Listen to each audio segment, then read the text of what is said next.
All right, here we are, NAMM 2013. We've made our way to the Fender booth. It's day 3. Wow, a lot of stuff going on here at NAMM. We got lucky enough, we wanted to come talk to John Cruz in the custom shop. He's going to tell us a little bit about some of the guitars he's been working on and maybe some things that are going to be coming out soon that aren't at the show or things they're going to be talking about. So, how you doing, John? Doing very well. Thank It's really you. good to see you here. Thank you very much. You enjoying your NAMM? Oh, always enjoy it. It's like the best part of the year for me, and always look forward to doing this kind of stuff. So anyway, you were telling us a little bit about this guitar over here, and Oh, yeah. it's just gorgeous. I hope we can get this good on Yeah, camera. let me. I'll just take it up here and we'll show you. This is one of the show guitars that I wanted to do this year. This is like a really special piece of wood that I'd been sitting on for a couple years. It's called Tomo Ash. It resides in Japan, grown in Japan.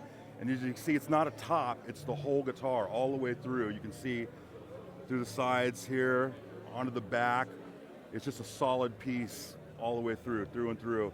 And I just thought it was a gorgeous guitar. I was originally going to do a natural color on it, but I wanted to do kind of a subtle burst to it and still be able to see the sides really well, which you can. We decided to do kind of an antique style burst on a honey burst, a real light honey burst. The neck is really special too. It's like a 5A lacewood neck that I wanted to do a maple stringer through it, maple also. Yeah, I know you can't, I don't know if you can see it on the camera, but up here on the headstock, it really looks like snakeskin. Yeah, totally. That is a beautiful piece of wood. Thank you.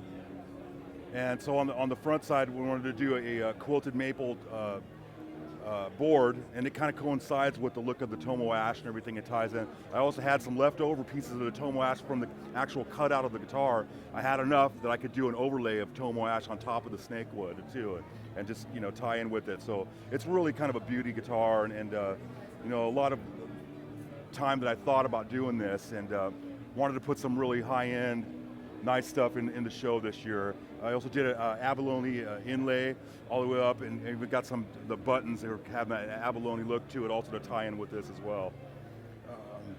Gold pickup magnets.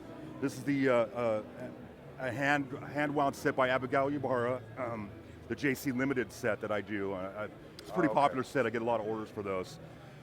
Custom wiring. We have a volume, a master tone for all 3 pickups, and then there's a blend pot right here so that you can blend these 2 pickups together.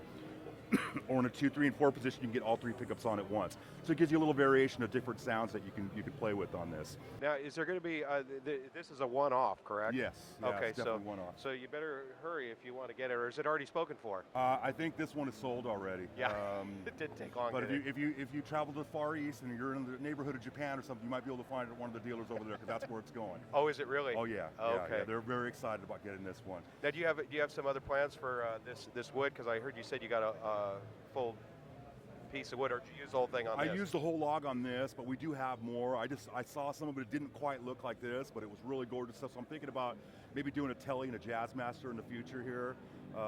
Along the same type of lines of vibe that I wanted to do. Of course, we'll use like a Bigsby or something like that for the Jazzmaster.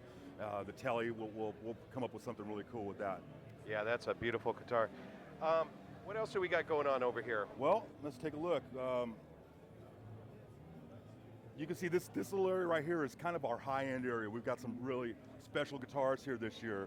You can see right here the Diamond Legend Cabanita done by Yuri Shishkov. A really special guitar this year. A really high dollar guitar, really, but it's something else. The whole outline of the whole thing is real diamonds. Oh my gosh. On it. So this is like, the avid collector that's got to have something cool. That's the one you want to have right there. It's on the volume knobs, and that is the great. knobs, the cross and everything. It's all like tied into the whole thing. I hope you don't cut yourself sliding your fingers up and down on that neck, right? Yeah, but it's probably yeah. more of a show guitar than a play guitar. Totally. Now you put that together? No, that's a Yuri Shishkov, the master builder, other master builders here. Just kind of giving you a rundown of some of the things that we're showing this year at the show. This year we have Richie Black tribute is finally coming to town. A lot of people have been asking about this for years and years. We finally got around to doing it. The deal done, and it's his, the typical guitar that he used on Smoke on Water. I mean, everybody Smoke on Water. That's the guitar that he did it on, and they copied it. It turned out beautiful. Those will be available this year also. Steve Morse might be looking for that. Oh, well, yeah, that could come in handy with him, definitely. Needs a strap. He's a great player, does good with purple, but got to have that strap, man. That's Richie all the way, totally. Yeah. You know, our focus is doing what you see here on the walls this year. I mean, we've got some really high-end type guitars in the back. I've got several of the walnut Tellys, Strat, and Jazzmaster guitars over there with F-holes in them and stuff that are pretty stunning. I don't know if we can walk or not with this. Well, we'll do some shots of that. What's coming up in 2013 for you? What are you thinking about for future? Well, for me right now, you know, a lot of people are finding out now that I've got an extreme back order that I've got to knock down. You know, it's a typical story of all the builders, but I've got like a list that's quite long. So I've been working on that feverishly for the past year and a half. To hopefully knock it back down. That's the plan this year. They kind of turned my faucet off for a while for taking new orders from me right now. I understand that because it'll help me breathe a little bit and get caught up again, and then hopefully by the end of the year, then maybe we can turn that back on and start taking some more designs. Yeah, oh yeah. Well, totally. hey, it's been great talking to you. We really appreciate it, and have a great NAMM. Oh, thank you, you too. Awesome, thanks, John.